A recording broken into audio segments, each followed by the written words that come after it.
Nathalyn Cabatic from DSED 1A. For today's discussion, we will be discussing about the topic of the 8th Greek philosopher. Before that, let's have a brief discussion. What is self? Self is the ability of individual to understand his or her own behaviors and action. Okay, let's start. René Descartes. René Descartes was a French philosopher and mathematician credited as a foundational thinker in the development of Western notion of reason and science. The only thing that remained true that there is a mind of consciousness doing the doubting and believing its perception. Hence the famous formulation, I think, therefore I am. So it's all started when he was doubting.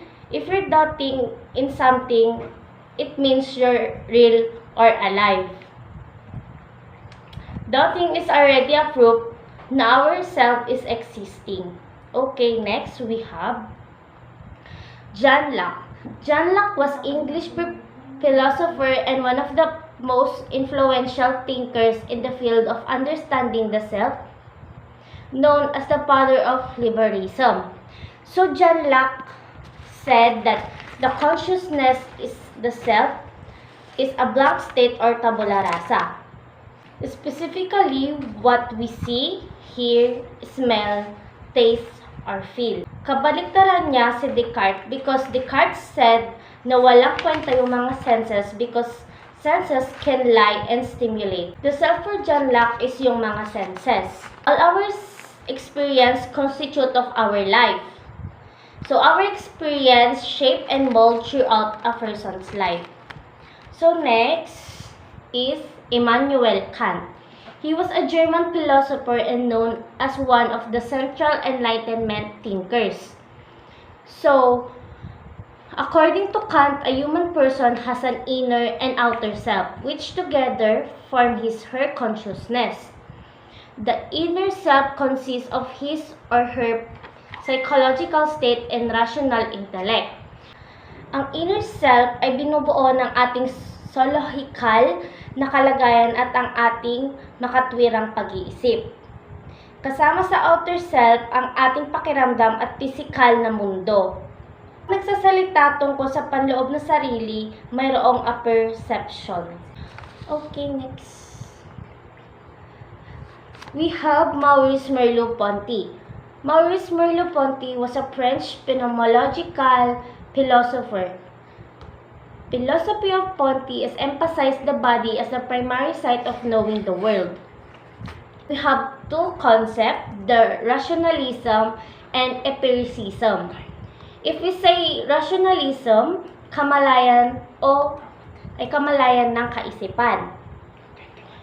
Reason and mental perception, like I think, therefore I am. Then, if we say empiricism, source of knowledge, I sense, therefore I am.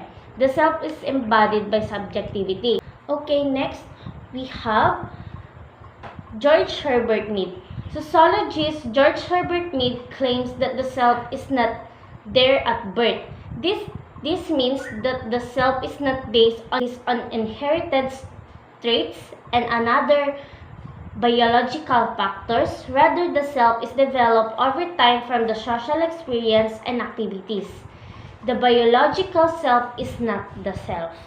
The self is construction and reconstruction of idea who we are as a person during the social experiences. We have two components, the I and me. The me are the characteristic behavior done by other person. In addition, me are the attitude and behavior of a person reference to their social environmental. The I is the reaction of individual to the attitude of others, assumed in references to their social interaction. So next, we have Gilbert Ryle. Gilbert Ryle was British philosopher. The way we think, the way we do things define the self. I act, therefore I am. Self is fundamental, defined by our action. The way we do things define the self. I act, therefore I am. Self is your behavior. Sinasabi ni Ryle na walang kwenta yung mga pinagsasabi mo. Pag sinabi mong mabait ka, then yung pinapakita mo is hindi ka mabait. Yung self mo. Next, we have Sigmund Freud. Freud's psychology compared the mind to an iceberg. The tip of the iceberg that is actually visible above the water represent just a tiny portion of the mind. Freud is psychoanalysis. The theory of Freud is to explain the unexplainable behavior to the certain people. Mind had three labels: the conscious, preconscious, and unconscious. Conscious mind is yung parang aware tayo sa mga nangyayari sa atin, parang aware ka na gutom ka, aware ka na busog ka. Yung unconsciousness, ito yung mga bagay na kinalimutan mo dahil sa sobrang sakit o sobrang hirap na kalimutan. So, parang you're giving some space in your mind. So, next, we have Paul Churchland.